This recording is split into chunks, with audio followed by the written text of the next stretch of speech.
بسم اللہ الرحمن الرحیم نحمده ونصلی علی رسولہ الکریم۔ حدیث نمبر 4 فضائل قرآن میں خاص جو ہیں صورتوں کے حوالے سے ذکر تھا۔ سیشن پچھلی جو حدیث ہے اس میں سورہ ملک تبارک الذی کا ذکر تھا۔ حدیث نمبر 5 ہے، عن ابن عباس رضی اللہ عنہ ان رجلا قال یا رسول اللہ صلی اللہ علیہ وسلم أي الأعمال أفضل؟ قال الحال المرتحل۔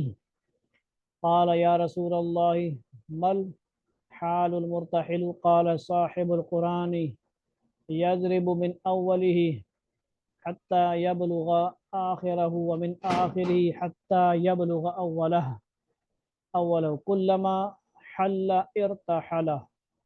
رواہ الترمذی کما فی الرحمۃ والحاکم وقال تفرد به صالح المری وهو من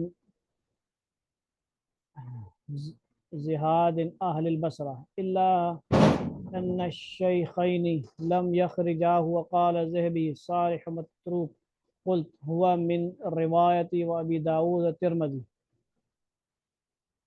ابن عباس رضی اللہ تعالیٰ عنہ کہتے ہیں کہ حضور اقدس صلی اللہ علیہ وسلم سے کسی نے پوچھا کہ بہترین اعمال میں سے کون سا عمل ہے؟ آپ صلی اللہ علیہ وسلم نے ارشاد فرمایا کہ حال مرتحل۔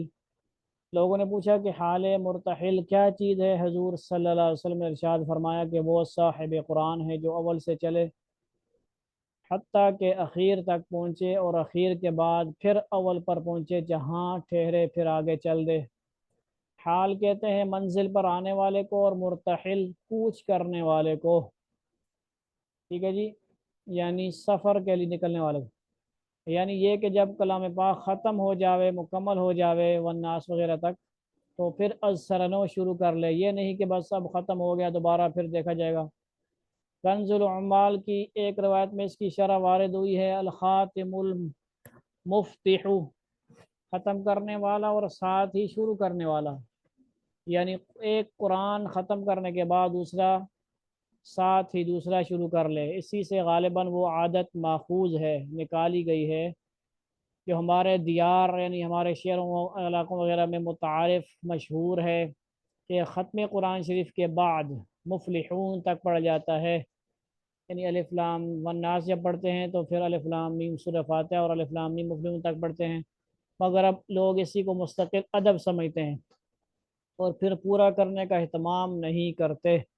حالانکہ ایسا نہیں، بلکہ دراصل معن ساتھ ہی دوسرا قرآن شریف شروع کرنا بظاہر مقصود ہے، جس کو پورا بھی کرنا چاہیے۔ شرح احیاء میں اور علامہ سیوطی رحمۃ اللہ علیہ نے اتقان میں بروایت دارمی نقل کیا کہ حضور اکرم صلی اللہ علیہ وسلم جب قل اعوذ برب الناس پڑھا کرتے تو سورہ بقرہ سے مفلحون تک ساتھ ہی پڑھتے اور اس کے بعد ختم قرآن کی دعا فرماتے تھے۔ اسی حوالے سے ہم بھی جب بھی قرآن پاک تراوی میں ہو، نوافل میں ہو، نادرہ قرآن ہو، حفظ ہو، جیسے بھی ہم مکمل کرتے ہیں تو ہمیں بھی چاہیے کہ ساتھ ہی دوسرا قرآن شروع کریں، ٹھیک ہے جی، اور صرف مفلحون تک نہ پڑھیں بلکہ پڑھنے کے بعد پھر روزانہ اس کی تلاوت جاری رکھیں، ٹھیک ہے جی۔ اللہ تعالیٰ اس پر ہمیں باقاعدگی سے عمل کرنے کی توفیق عطا فرمائے۔ کچھ لوگوں نے بہت سارے نکالے ہوئے ہیں، تو یہ سمپل سا طریقہ، اللہ تعالیٰ ہمیں عمل کی توفیق عطا فرما دیں۔ والسلام علیکم ورحمۃ اللہ تعالیٰ وبرکاتہ۔